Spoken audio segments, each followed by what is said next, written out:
I sat frozen at the dinner table as my dad casually announced he'd emptied my savings account. $24,000 I'd saved over 3 years for a house down payment.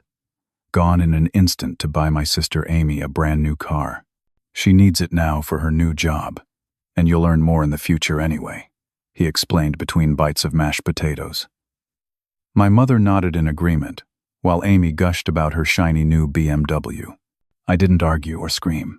I simply excused myself, drove home, packed my essentials, and disappeared from their lives. 3 weeks later, I woke up to 25 missed calls from my family. They were about to learn what happens when you betray the wrong person. My relationship with my family had always been complicated. As the oldest child, I'd grown up hearing phrases like, "You need to set an example and be responsible for your sister."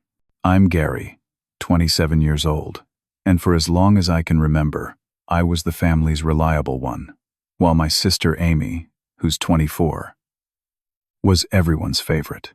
The first time I noticed the favoritism was on my 10th birthday. My parents had promised me a new bike after I'd maintained straight as all year. When the day arrived, my father handed me a card with $5 inside. "Sorry, son. Amy needed a new dance outfit for her recital.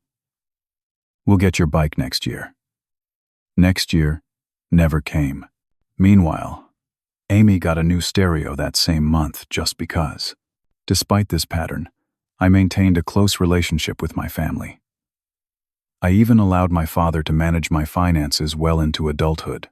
He had been a financial advisor before starting his own business, and I trusted his expertise.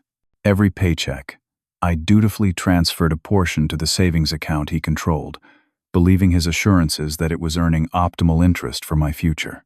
3 years ago, I started saving aggressively for a house.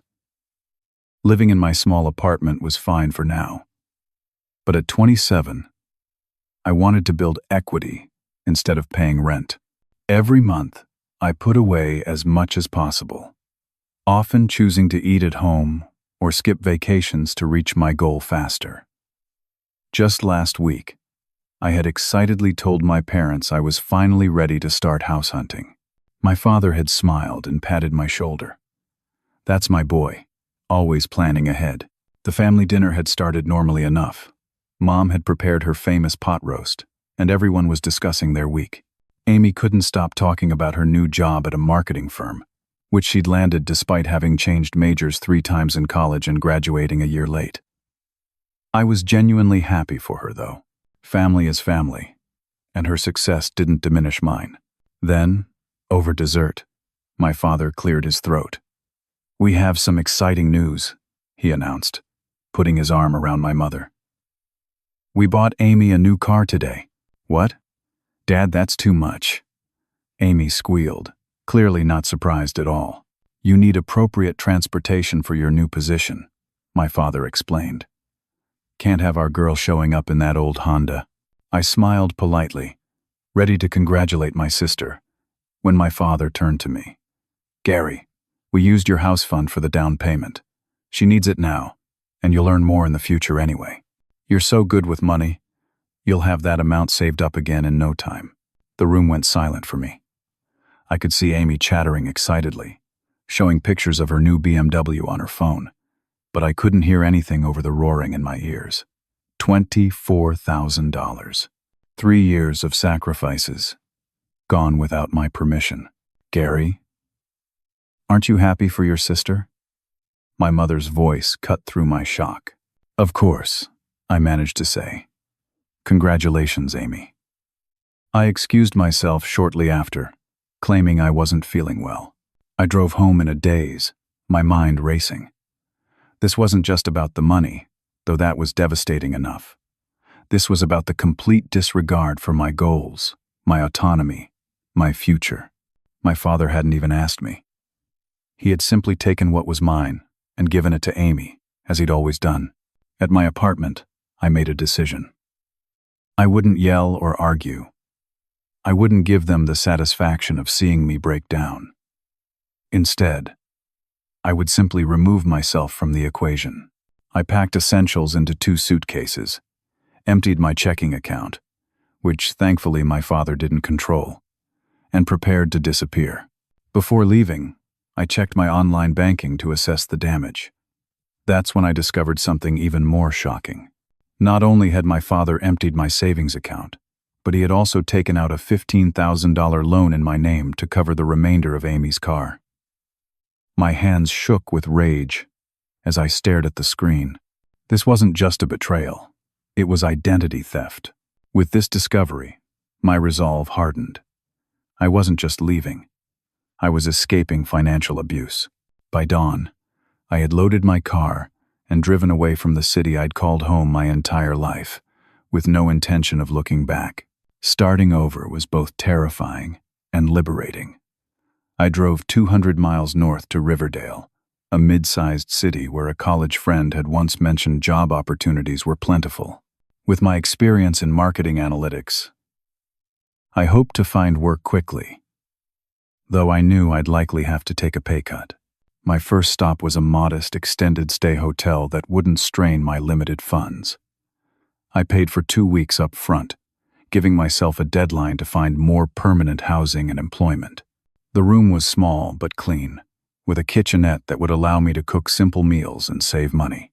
On my second day in Riverdale, I walked into a local coffee shop with my laptop, planning to update my resume and start job hunting. The barista, a friendly woman named Tara, struck up a conversation when she noticed my focused expression. "You look like a man on a mission," she observed as she handed me my coffee. "Job hunting," I explained. "Just moved to town. What kind of work do you do?" she asked. When I mentioned marketing analytics, her eyes lit up. "No way. My brother-in-law's company is desperately looking for someone in that field. They had a guy quit suddenly last month." This chance encounter led to an interview the very next day at Riverdale Digital Solutions, a smaller marketing firm than my previous employer. The position offered $15,000 less annually than I'd been making. But beggars couldn't be choosers. Plus, the company had a reputation for promoting from within. Janet Parker, the department manager, conducted my interview. She was sharp, direct, and immediately impressed with my portfolio. "Your previous work is excellent," she noted. "May I ask why you left your last position so suddenly?" I had prepared for this question. "I was looking for growth opportunities and a change of environment," I said, the rehearsed half-truth rolling off my tongue easily. Riverdale seemed like a good fit. Janet's raised eyebrow suggested she sensed there was more to the story, but she didn't press. "Well, their loss is our gain. When can you start?" Just like that, I had a job. A week later, I found a small one-bedroom apartment within walking distance of the office. The rent was reasonable, and the landlord only required a 1-year lease. I furnished it sparsely from secondhand stores and focused on establishing my new life. At work, I threw myself into projects with an intensity that surprised even me. The anger and hurt I felt fueled my productivity. Janet took notice, assigning me increasingly important clients and including me in strategy meetings typically reserved for senior staff. "You're making quite an impression," she told me, after I stayed late to finish a presentation. "But you don't talk much about yourself." I shrugged. "Not much to tell. Everyone has a story, Gary," she said. "Some are just harder to share than others." Her perceptiveness was unsettling. I'd maintained a friendly but distant relationship with my new colleagues, careful not to reveal too much about my past. But Janet's kindness was wearing down my defenses. Meanwhile, my family had begun their search. The missed calls had started the day after I left. First from my mother, then my father, and finally Amy. I let them all go to voicemail, which I deleted without listening. I changed my phone number within a week, effectively cutting that line of communication. Then the letters started arriving at my old address. My former landlord, who'd been understanding about my sudden move, forwarded them to my new place before I could ask him not to. I recognized my mother's handwriting on the envelopes but couldn't bring myself to open them. They sat in a drawer. Their very existence, a reminder of what I was trying to leave behind. 6 weeks into my new life, I was settling into a routine. Work, home, occasional drinks with colleagues who were slowly becoming friends. I was even beginning to rebuild my savings, though the unauthorized loan my father had taken out in my name remained a dark cloud on my financial horizon. Then came the bombshell. During a team lunch, a coworker was scrolling through social media and suddenly exclaimed, "Hey, isn't your sister's name Amy?" My heart froze. "Why?" He turned his phone toward me. There was Amy, standing next to her BMW, which now had a crushed front end. The caption read, "Some idiot ran a red light and hit my new car," as if things weren't bad enough with my selfish brother abandoning the family. Family drama need another car. The photo had dozens of sympathetic comments, including one from my mother asking if she was okay and another from my father promising to take care of it. The date on the post showed it was just 2 days old. I stared at the screen, my appetite gone. Amy had clearly been driving recklessly. Her history of texting while driving was well documented by her multiple fender benders. And now she wanted another car? After destroying the one bought with my money? "You okay?" my coworker asked, noticing my reaction.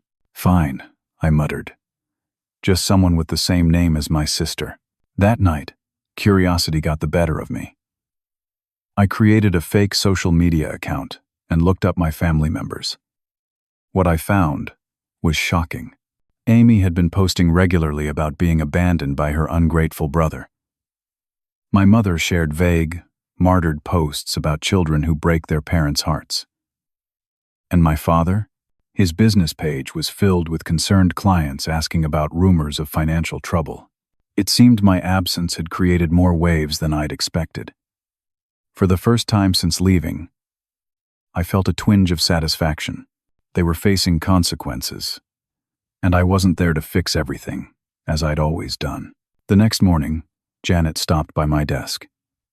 "You look like you didn't sleep." "Rough night," I admitted. She hesitated, then said, "Some of us are going for drinks after work. You should join us." I almost declined, as I usually did, but something in her expression stopped me. "Sure," I said. "Why not?" That evening marked a turning point. Over beers at a local pub, Janet and I ended up in a corner booth, talking long after the others had left.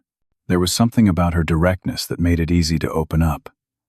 Not about everything, but enough. "So you just left your entire life behind," she summarized after I'd shared a sanitized version of my departure. "That takes courage." "Or cowardice," I countered. "Running away isn't exactly heroic."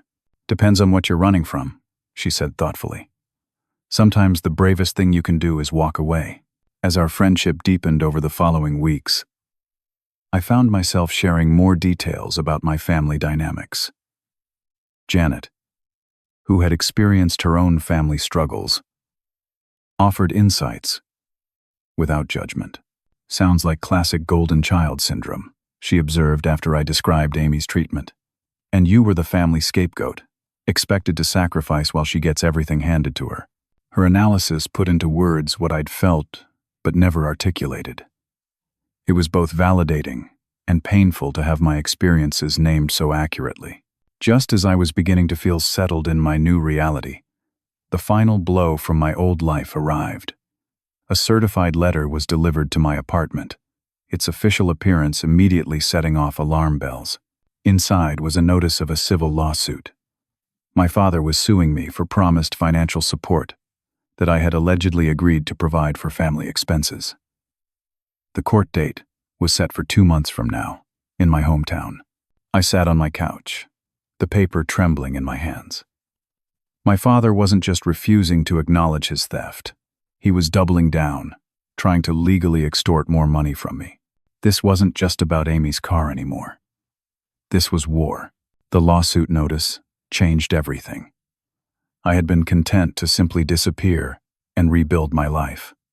But now my father was forcing a confrontation. Even worse, he was attempting to manipulate the legal system to continue his financial abuse. I needed help, and quickly. The next morning, I requested a meeting with Janet. "I need to take some personal time," I explained. showing her the lawsuit notice. Family issues I can't ignore anymore. Janet read the document, her expression darkening. This is ridiculous. He's suing you after taking your money? Welcome to my family. I said grimly. You need a lawyer, she stated. A good one. She was right.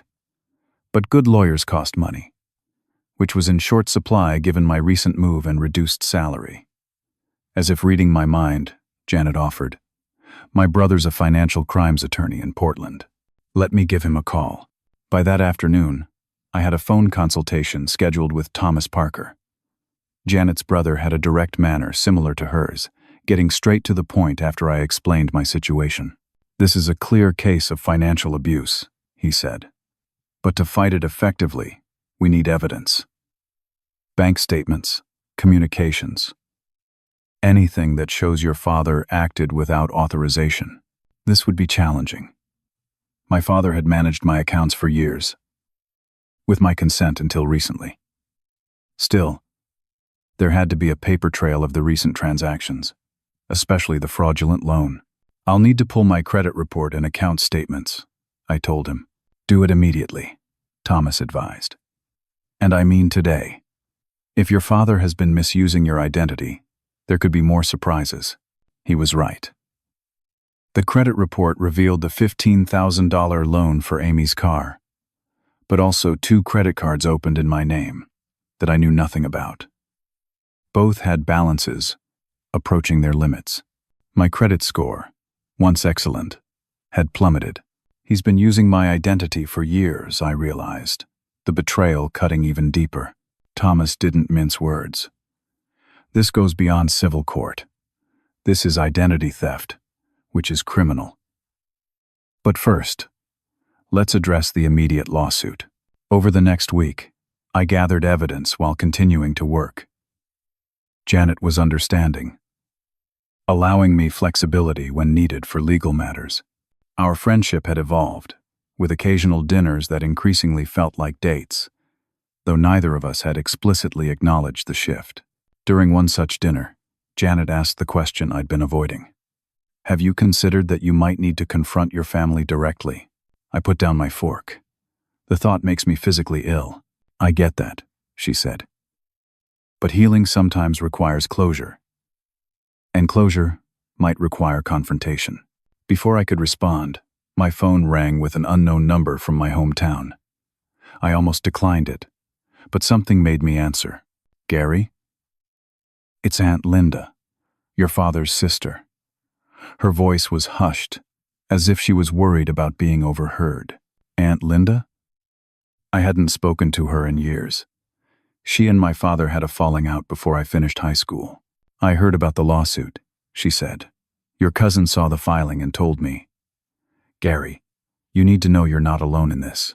Her words brought unexpected tears to my eyes. What do you mean? Your father did something similar to me years ago, she explained. He convinced me to invest in his business, then used the money for himself. When I confronted him, he cut me off from the family. This revelation stunned me. All these years, I'd believed the story that Aunt Linda had betrayed my father in some unspecified way. Now I wondered how many other family relationships had been sacrificed to protect my father's secrets. There are probably more victims, Aunt Linda continued. Your father has always been charismatic and convincing. People trust him with their money, to their detriment. After promising to stay in touch, I shared this new information with Janet. This changes things, she said. If your father has a pattern of financial misconduct, it strengthens your case. I nodded, feeling a strange mix of validation and sadness. I always looked up to him, trusted him completely.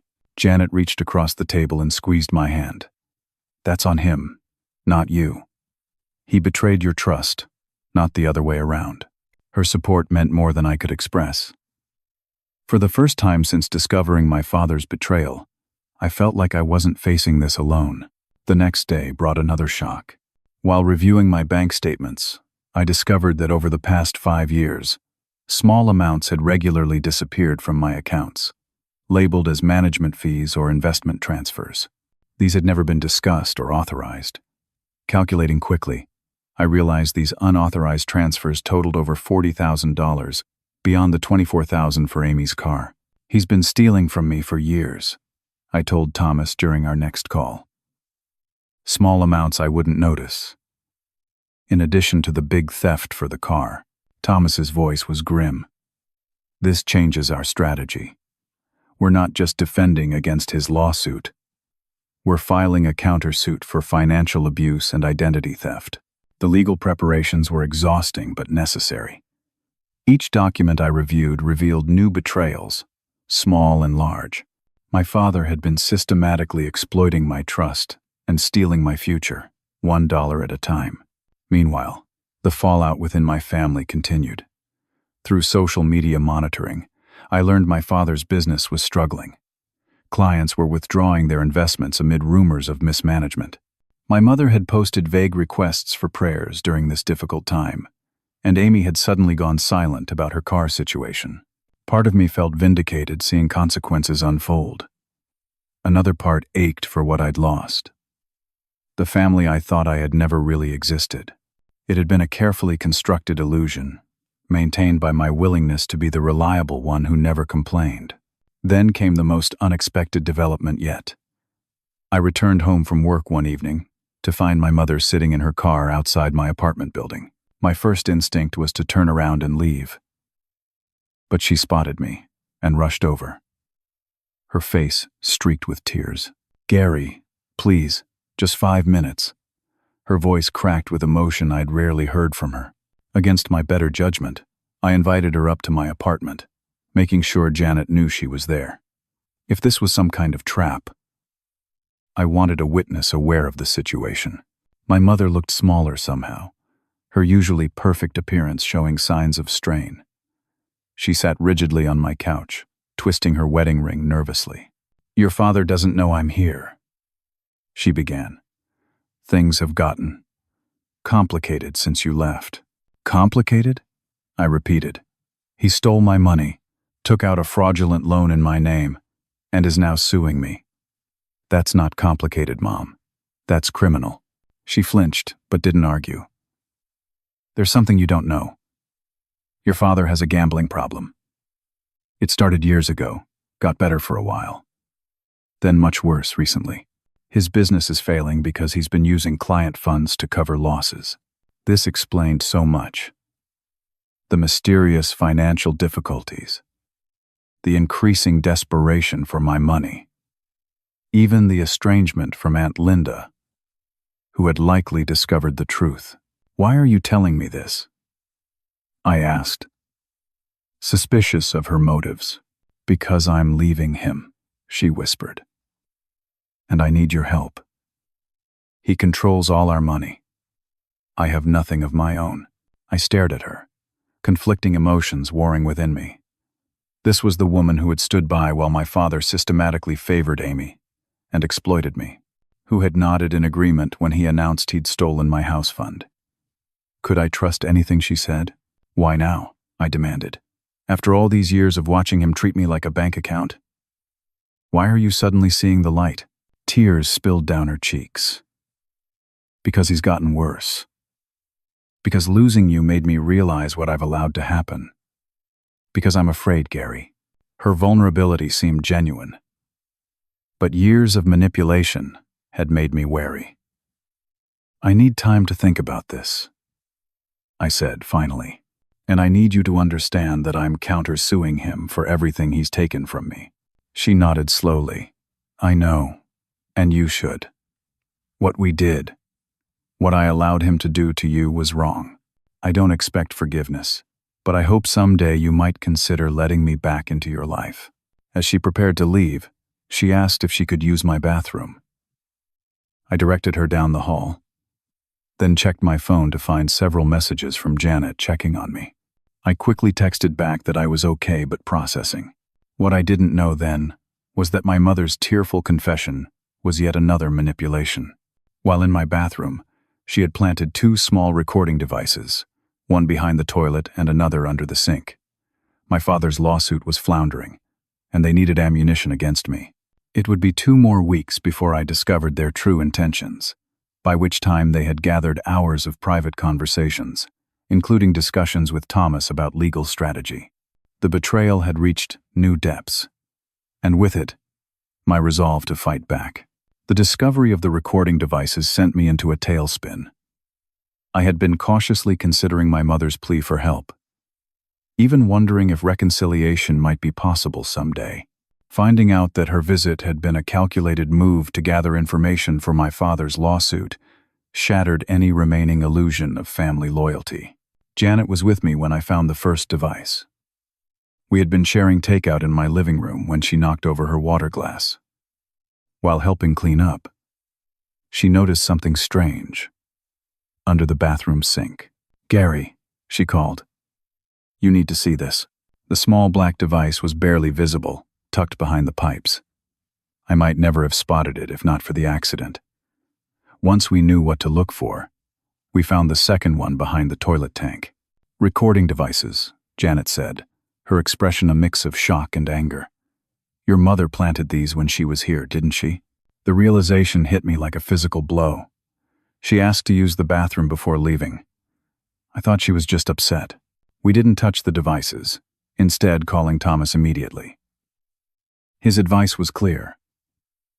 Document everything, but leave the devices in place for now. "This is actually good for us," he explained. "Wiretapping without consent is illegal in your state. They've just handed us powerful evidence of criminal behavior." The discovery changed my strategy completely. If my parents were willing to go this far, I needed to be equally aggressive in protecting myself.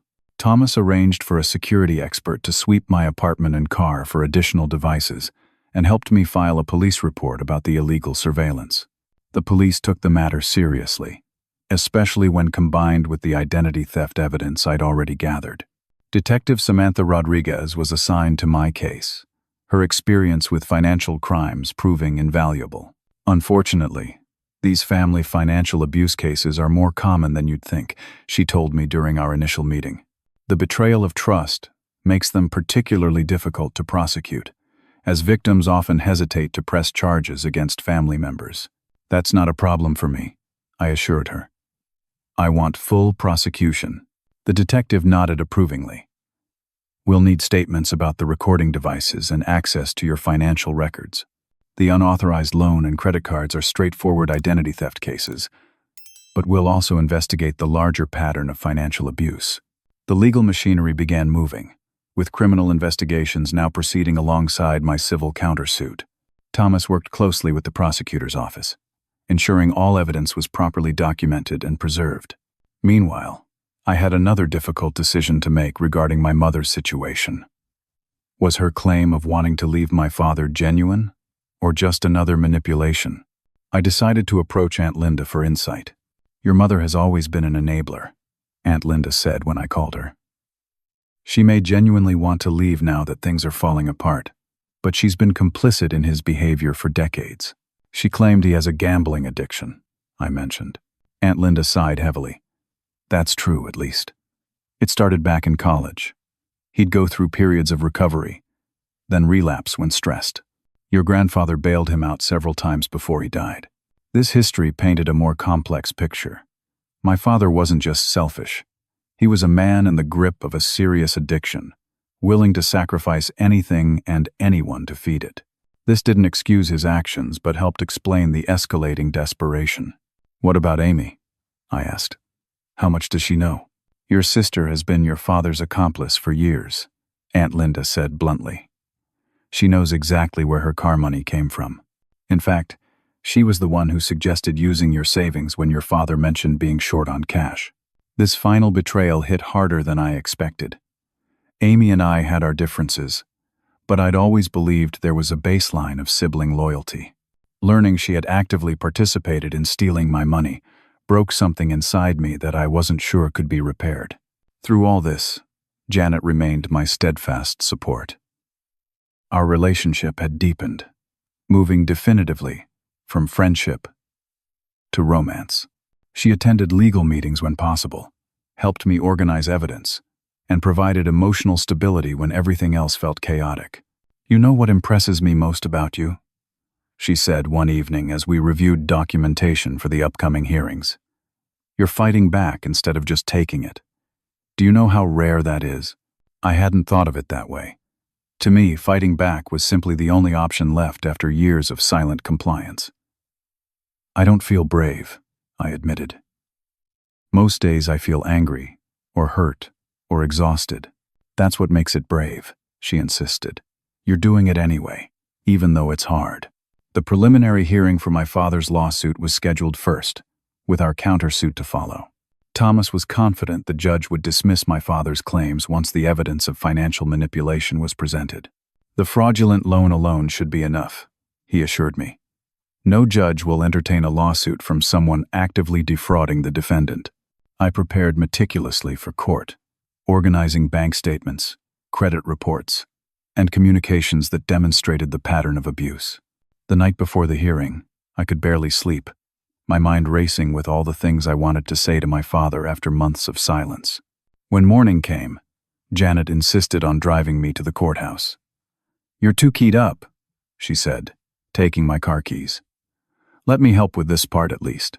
The courthouse was intimidating, all marble and echoing hallways. Thomas met us at the entrance, his confidence reassuring as he guided us to the correct courtroom. I was so focused on mentally rehearsing my testimony that I almost missed seeing my father until we were just feet apart in the corridor. He looked older somehow, the usually immaculate suit slightly rumpled, his posture less commanding. For a moment, our eyes met, and I saw something unexpected there. Not anger or defiance, but fear. Before either of us could speak, attorneys intervened, directing their respective clients to opposite sides of the hallway. Minutes later, we were called into the courtroom. Judge Eleanor Winters was a no-nonsense woman in her 60s who established control of the proceedings immediately. I've reviewed the filings in this matter, she began, and I have serious concerns about the plaintiff's claims given the counter-allegations of identity theft and financial impropriety. My father's attorney, an old golf buddy named Walter Simmons, attempted to dismiss my claims as family misunderstandings. Thomas quickly countered with the police report and financial documentation.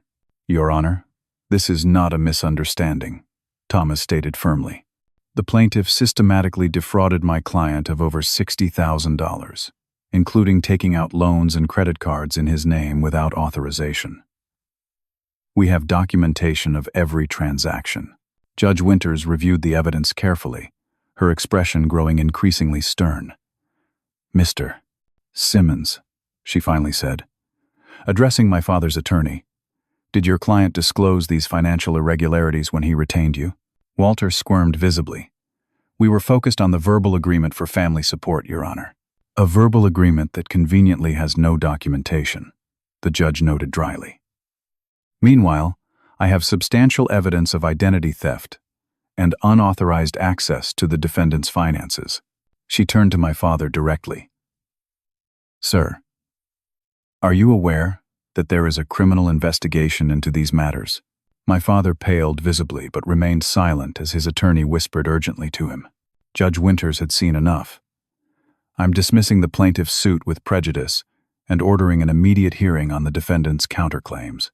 Additionally, I'm implementing a temporary restraining order, prohibiting the plaintiff from any contact with the defendant or further access to any of his financial accounts. Just like that, the first battle was won. My father's lawsuit was thrown out, and our countersuit would proceed. As we left the courtroom, I caught a glimpse of my mother sitting in the back row, her expression unreadable. Amy was notably absent. Outside, Thomas was jubilant. That couldn't have gone better. Judge Winters is known for her intolerance of financial exploitation. Having her for our countersuit is incredibly fortunate. I should have felt triumphant, but instead, I felt strangely hollow. Seeing my father looking diminished hadn't brought the satisfaction I'd expected. What happens now?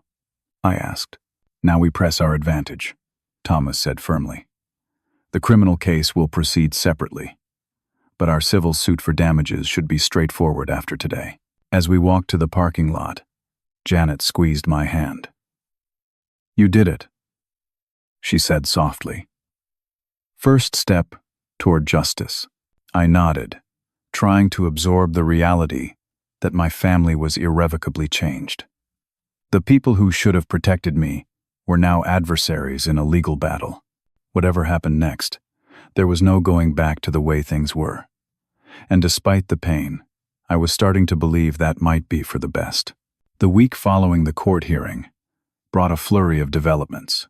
Detective Rodriguez called to inform me that the district attorney had decided to pursue criminal charges against my father for identity theft, fraud, and illegal surveillance. Meanwhile, Thomas was preparing for our civil case, which would seek restitution for all stolen funds, plus punitive damages. The criminal case strengthens our civil claim, Thomas explained. Judges tend to be more sympathetic to victims once criminal behavior has been established.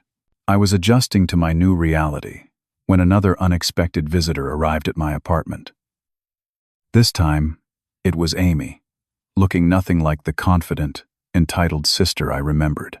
Her designer clothes had been replaced by jeans and a simple sweater, her normally perfect makeup absent.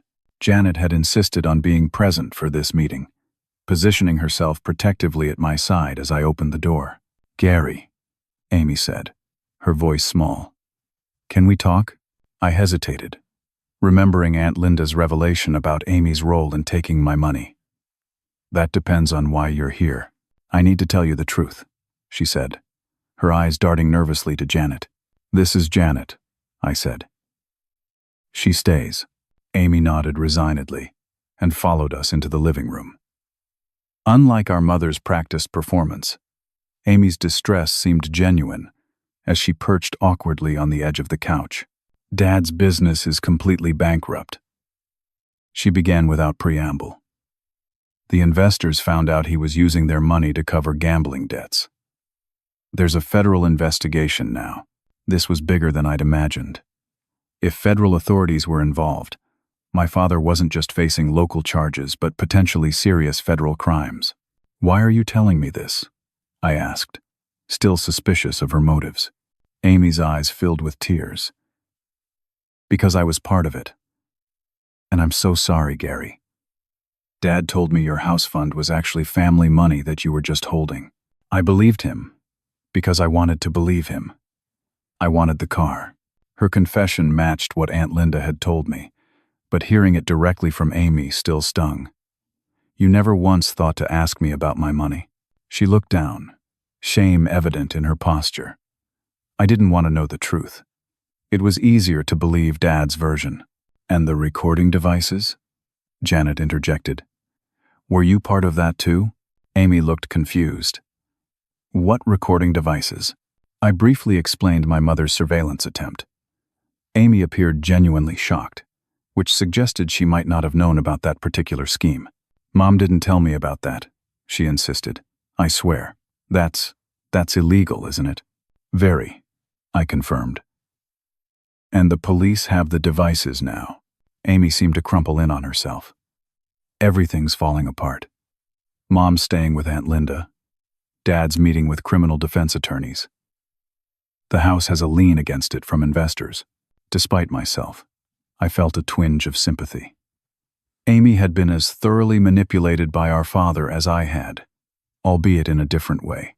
He had cultivated her entitlement and dependency, while exploiting my responsibility and trust.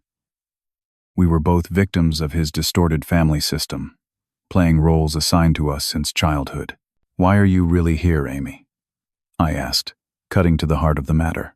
She took a deep breath. "I want to make things right. I know I can't fix everything, but I want to help with your case against Dad. I can testify about what I know." This offer was unexpected and potentially valuable.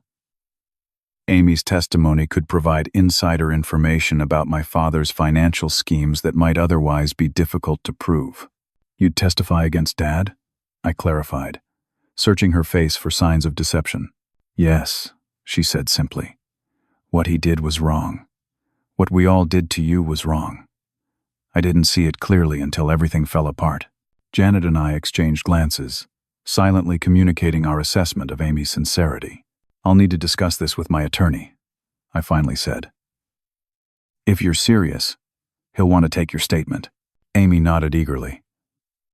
I can tell him everything. About the car. About Dad's business practices. About how he always used your money to solve problems. After she left, Janet and I debated whether Amy could be trusted. People sometimes find their moral compass when the consequences start affecting them personally, Janet observed. That's what I'm afraid of, I admitted. Is she really sorry? Or just looking for a lifeboat now that Dad's ship is sinking? Thomas, however, was unequivocal when I called him. Get her statement immediately, he advised. Family testimony is incredibly powerful in these cases, regardless of her motives. The next day, Amy met with Thomas and provided a detailed statement about our father's financial manipulations. She admitted knowing the car money came from my savings, confirmed that our father had systematically favored her with financial support while exploiting my earnings, and revealed conversations where he had explicitly discussed using my good credit to secure loans he couldn't qualify for due to gambling debts. This is exactly what we needed, Thomas said after the meeting. Her testimony corroborates the paper trail and provides context for the judge. Meanwhile, the criminal investigation was uncovering even more extensive fraud. Detective Rodriguez updated me regularly, explaining that my father had apparently been running a small-scale Ponzi scheme, using new investors' money to pay returns to earlier clients, while siphoning funds for personal use and gambling. Your case helped us connect the dots, she explained. Once we started looking closer at his business practices, the pattern became clear. The magnitude of my father's crimes was staggering. This wasn't just about my stolen savings or Amy's car. It was about dozens of clients who had trusted him with their retirement funds and investments. My personal betrayal was just one thread in a much larger tapestry of deception. As the legal proceedings advanced, I found myself increasingly focused on my new life rather than the wreckage of my old one. Janet and I had officially begun dating, our relationship deepening beyond the crisis that had initially brought us closer. At work, my performance had earned me a promotion to team leader, with a salary increase that helped offset some of my financial losses.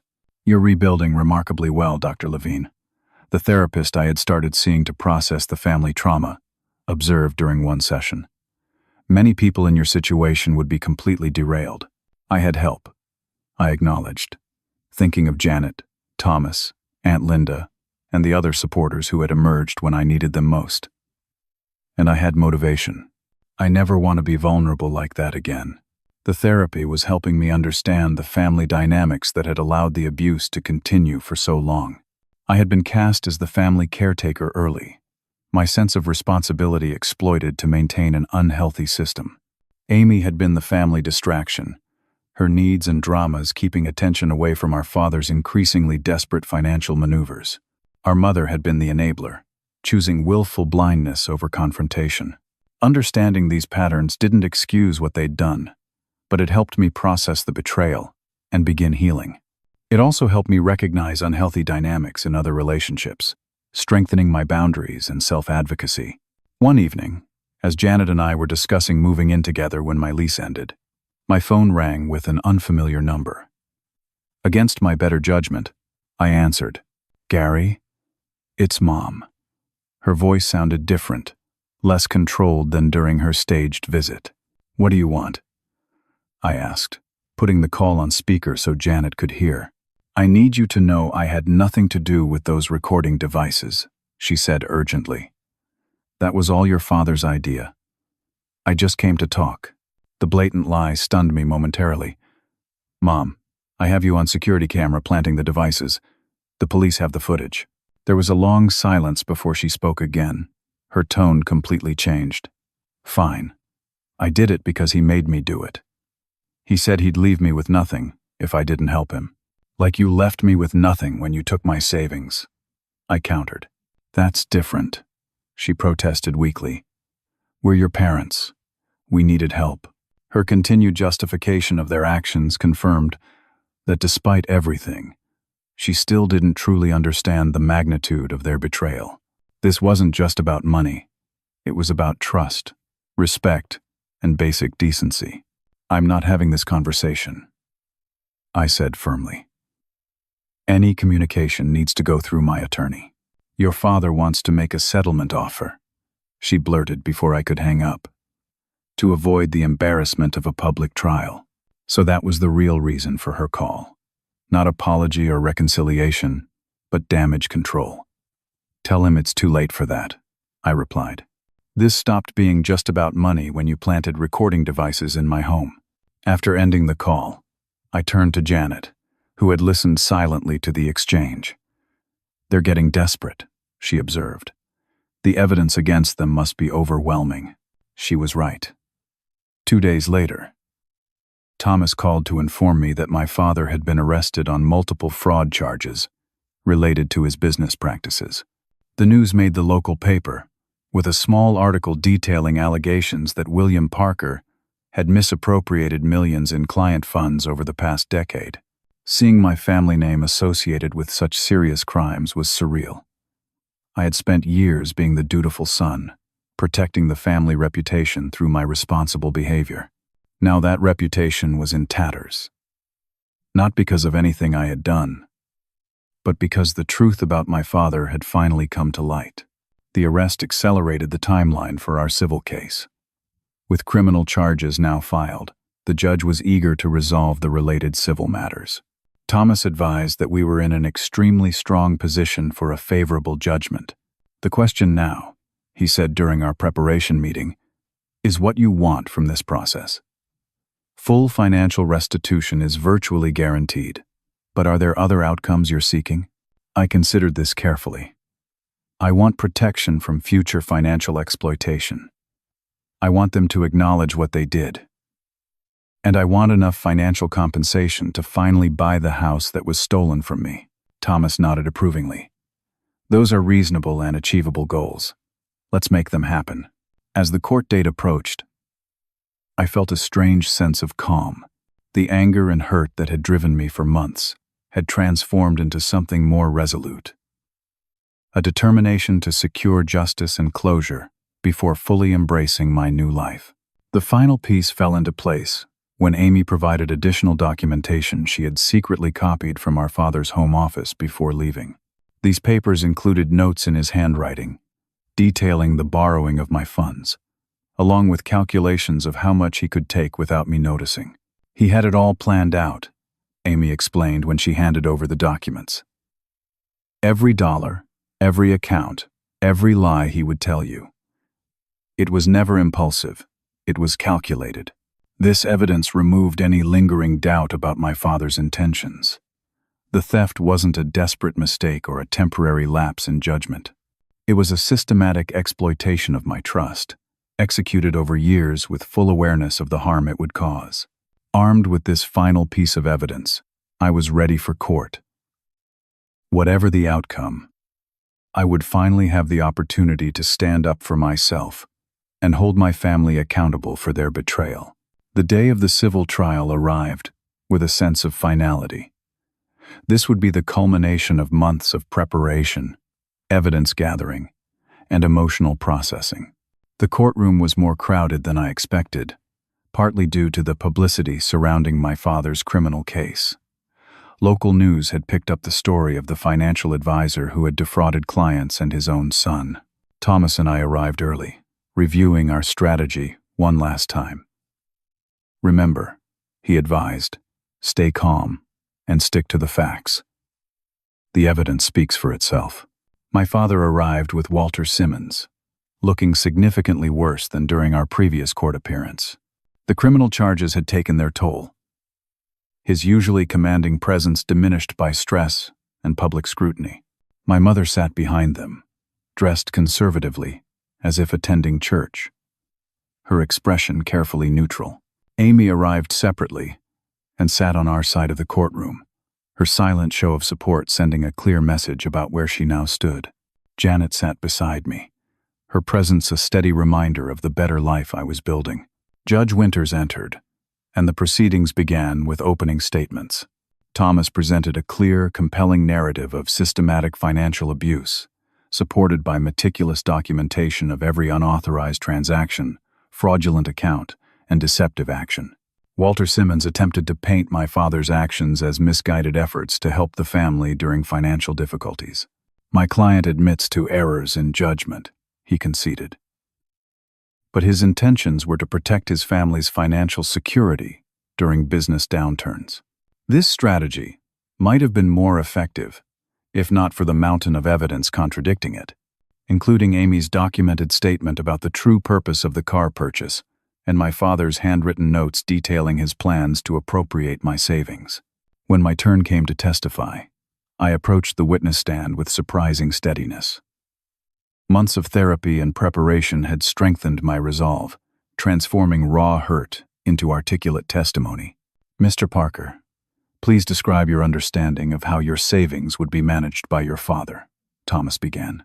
I explained the arrangement clearly, detailing the trust I had placed in my father and the specific agreements about my house fund.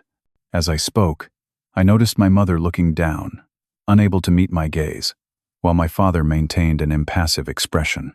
When Thomas presented bank statements showing the systematic withdrawal of funds, I identified each unauthorized transaction, explaining how these had occurred without my knowledge or consent. And what was your reaction when you discovered your savings had been used to purchase a vehicle for your sister? Thomas asked. At first, disbelief, I answered honestly. Then betrayal. I had sacrificed for 3 years to save that money, foregoing vacations, living in a small apartment, working overtime, to have it taken without even a conversation, and to be told I'd earn more in the future anyway, was devastating. Walter Simmons's cross-examination attempted to suggest I had verbally agreed to family financial support, but his questions fell apart when faced with the evidence of the recording devices. Were you aware that your parents had placed surveillance devices in your new apartment? Thomas asked during redirect. No. I discovered them only because of an accidental water spill that led us to check under the bathroom sink. This testimony visibly impacted Judge Winters, whose expression hardened as she made notes. The illegal surveillance had shifted the case from financial disagreement to criminal invasion of privacy, undermining any claim that my parents were acting out of familial concern. Next came expert witnesses, a forensic accountant who had analyzed the pattern of financial exploitation, a psychologist specializing in family financial abuse, and Detective Rodriguez, who testified about the criminal investigation's findings. Throughout their testimony, a clear picture emerged of long-term, calculated financial abuse tied to my father's gambling addiction, and facilitated by family dynamics that positioned me as the responsible provider whose resources could be exploited. Then came the surprise testimony that Thomas had strategically saved for last. Amy, as she took the stand. My father visibly tensed, clearly unprepared for his golden child to testify against him. Amy appeared nervous but determined, her voice gaining strength as she described her own complicity and what she had witnessed. Dad told me the money for my car came from a business bonus, she explained. When I asked why we couldn't wait until I'd saved up for a down payment myself, he said, "Why wait when your brother has plenty? He doesn't need a house right now anyway."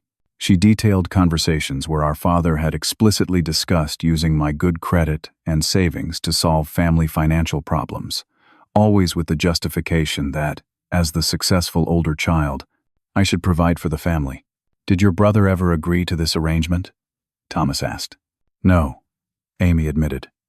Dad always said Gary wouldn't mind, but he never actually asked him. Her testimony continued with descriptions of how our father had manipulated family dynamics to maintain control, encouraging competition between siblings, and creating an environment where questioning his financial decisions was seen as disloyalty. When she finished, the courtroom was silent. Walter Simmons declined to cross-examine her, likely recognizing that challenging her testimony would only emphasize her points. In closing arguments, Thomas summarized the evidence methodically, connecting the financial abuse to the larger pattern revealed in the criminal investigation. Your Honor, this is not a misunderstanding but a calculated exploitation of familial trust. The defendant deserves full restitution, plus damages for the emotional distress and credit damage he has suffered. Walter Simmons's closing argument seemed half-hearted, focusing on my father's current legal and financial troubles as mitigating factors. My client is already facing severe consequences in criminal court. Additional punitive damages would only further diminish his ability to make restitution. Judge Winters took only a brief recess before returning with her ruling, suggesting she had already made her decision based on the overwhelming evidence. In the matter of Parker versus Parker, she began, I find clear and convincing evidence of financial exploitation, identity theft, invasion of privacy, and breach of fiduciary duty. The defendant has provided extensive documentation of unauthorized transactions totaling $64,322.14. She continued, addressing my father directly. Sir, your actions represent a profound betrayal of parental responsibility and basic ethical standards. You systematically exploited your son's trust for personal gain, then attempted to avoid accountability through litigation and invasion of privacy. The judgment was comprehensive.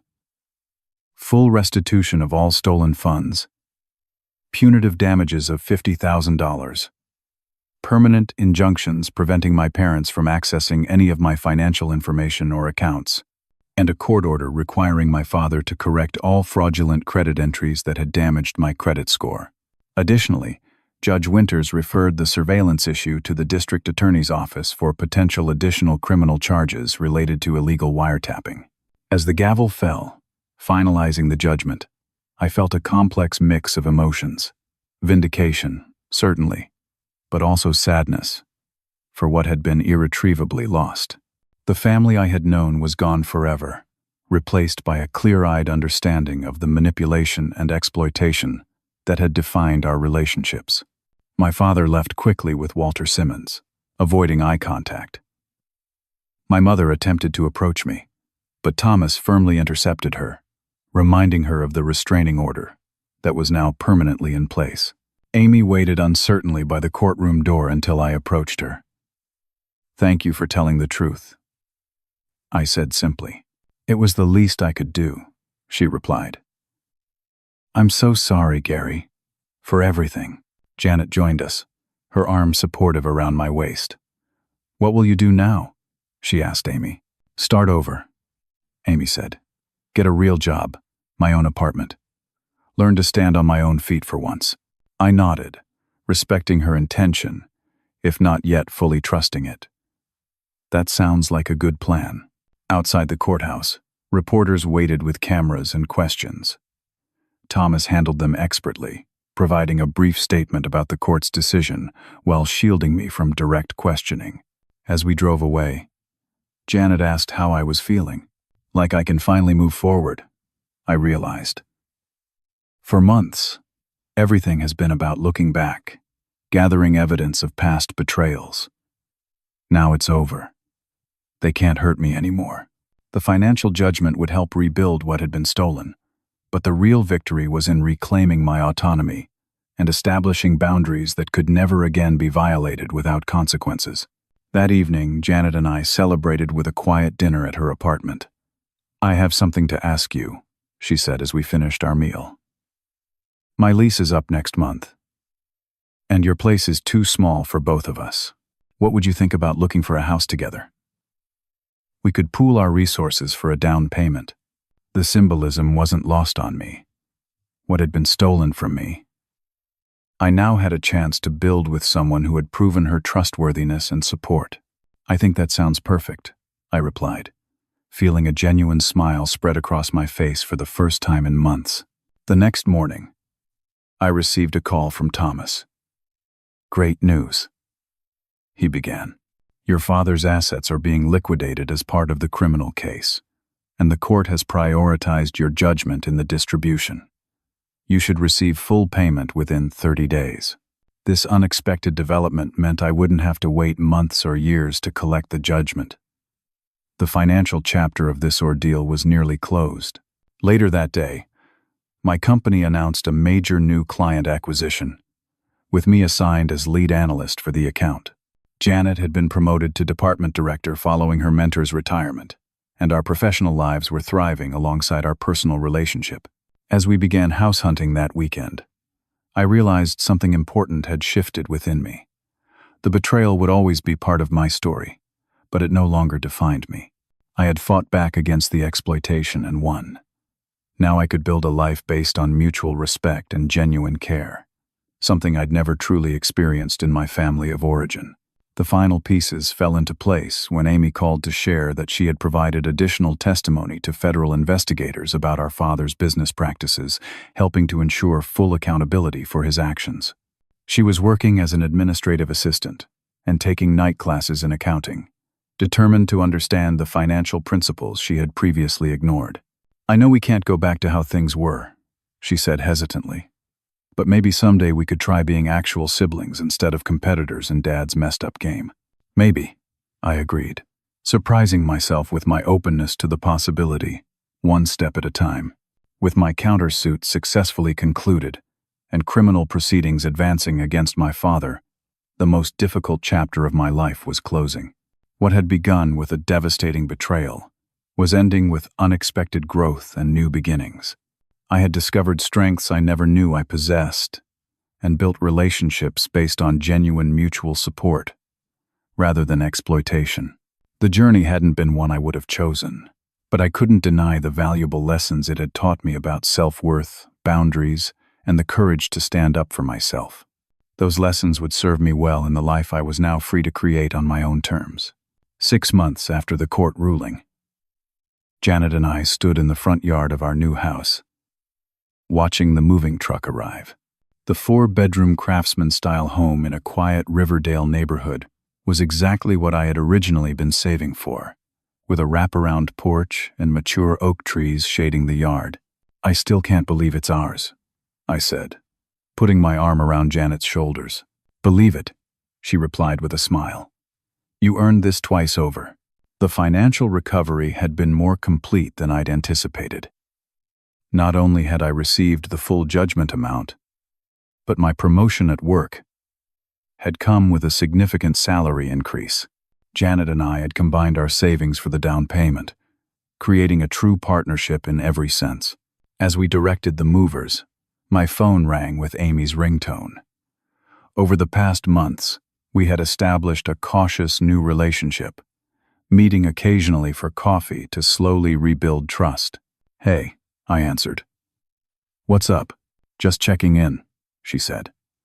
"Today's moving day, right?" "The truck just arrived. It's chaos, but the good kind."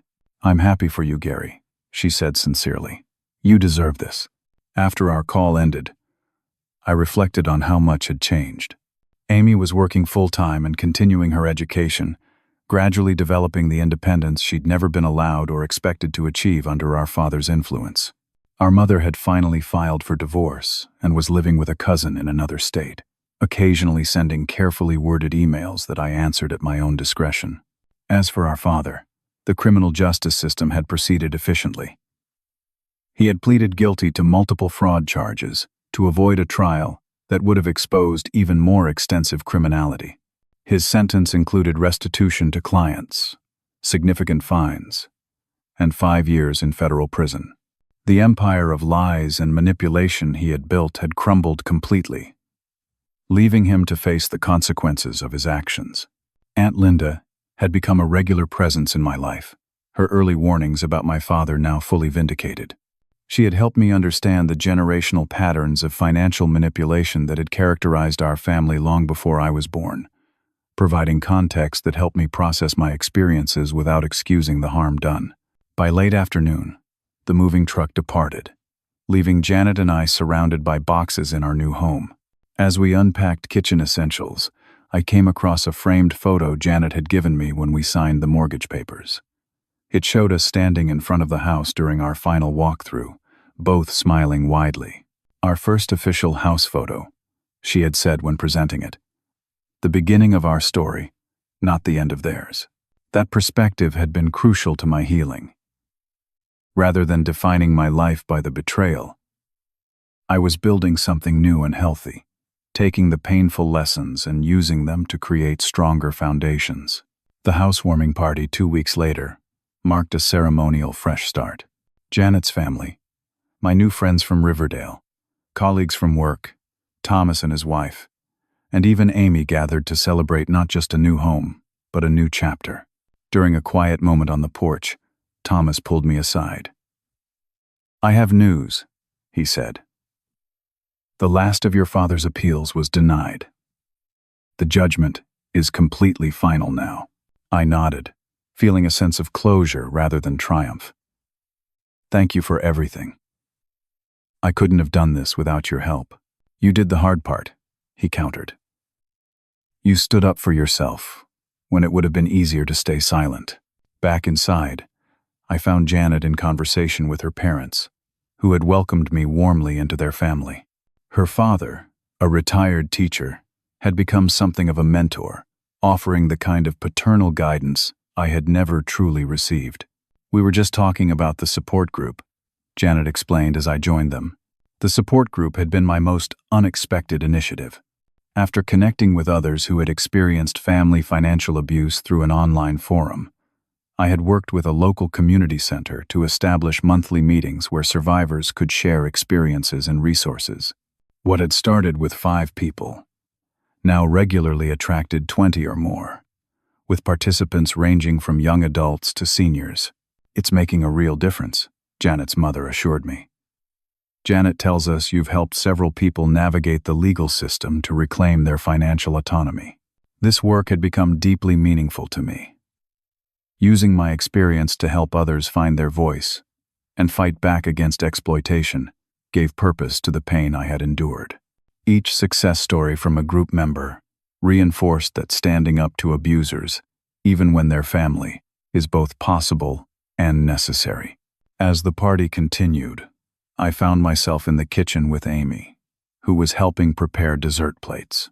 "I got accepted to the accounting program," she announced quietly. "Full scholarship based on my first-year grades."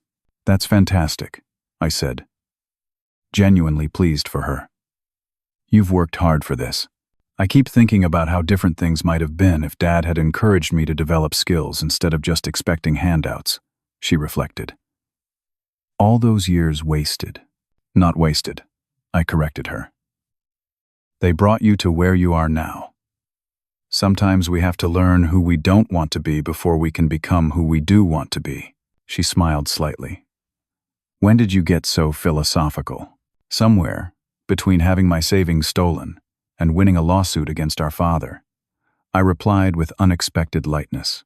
The ability to occasionally find humor in the situation was another marker of healing. The pain hadn't disappeared, but its power over me had diminished significantly. Later that evening, after guests had departed and Janet and I were cleaning up, she paused with a stack of plates in her hands. "I have something to tell you," she said, an uncharacteristic nervousness in her voice. "Everything okay?" I asked, immediately concerned. "Better than okay," she assured me. "I wasn't planning to say anything yet, but seeing you so happy today, surrounded by people who genuinely care about you, it just feels like the right time." She set down the plates and took my hands. "I'm pregnant. We're going to have a baby." The news hit me with a wave of emotion I wasn't prepared for. Joy, excitement, and beneath it all, a fierce protectiveness for this new family we were creating. That's amazing," I managed, pulling her into an embrace. "When did you find out?" 3 days ago, she admitted. "I wanted to be sure before telling you. Are you happy about this? I know we hadn't planned for kids quite this soon." "I'm beyond happy," I assured her. "This is perfect timing." And it was. This house would now become a true home, filled with the kind of loving family I had always deserved, but never experienced growing up. Janet and I would build something entirely different from what I had known, a family based on mutual respect, honest communication, and genuine support. That night, lying in bed in our new home, I reflected on the journey that had brought me here. What had begun as a devastating betrayal had ultimately led to profound growth and unexpected blessings. I had lost a toxic family but gained a healthy one. I had been financially exploited but emerged stronger and more successful. I had been betrayed by those who should have protected me, but found true loyalty in new relationships. The next morning, I woke early and made coffee, taking my mug out to the front porch to watch the sunrise. The neighborhood was quiet, peaceful in the early morning light. This was what I had been saving for all along. Not just a physical house, but a sense of security and belonging. My phone chimed with a message from Detective Rodriguez. "Thought you'd want to know. Your father's business partner just agreed to testify against the larger network. More arrests coming. Justice continues. Hope you're well." I smiled at this final confirmation that the systems of accountability were working. My father's crimes hadn't just harmed me, but had rippled outward to affect many others. Each step toward justice helped repair that wider damage. As Janet joined me on the porch, still in her pajamas and looking sleepy, I felt a profound sense of gratitude. The path had been painful, but it had led me exactly where I needed to be. I had learned that true family is defined not by blood but by respect. That wealth isn't measured by bank accounts, but by trustworthy relationships, and that standing up for yourself isn't selfish, but necessary for genuine healing. "Penny for your thoughts," Janet said, leaning against me. "I was just thinking that sometimes the worst betrayals lead to the best beginnings," I replied. "If my father hadn't stolen my savings, I would never have moved here, never met you, never discovered what a healthy relationship actually feels like." She smiled, placing a hand over her stomach where our child was growing. "Then I guess I owe him a thank you card." We laughed together in the morning light, the sound symbolizing the final transformation of pain into peace. The betrayal would always be part of my story, but it was no longer the defining chapter. Instead, it had become merely the difficult prelude to a much better life than I could have imagined. Have you ever had to stand up against family members who took advantage of your generosity? Share your experience in the comments below. If this story resonated with you, please like, subscribe, and share it with someone who might need to hear it. Thank you for listening. And remember that sometimes setting boundaries with family isn't just brave. It's necessary for your own well-being and future happiness.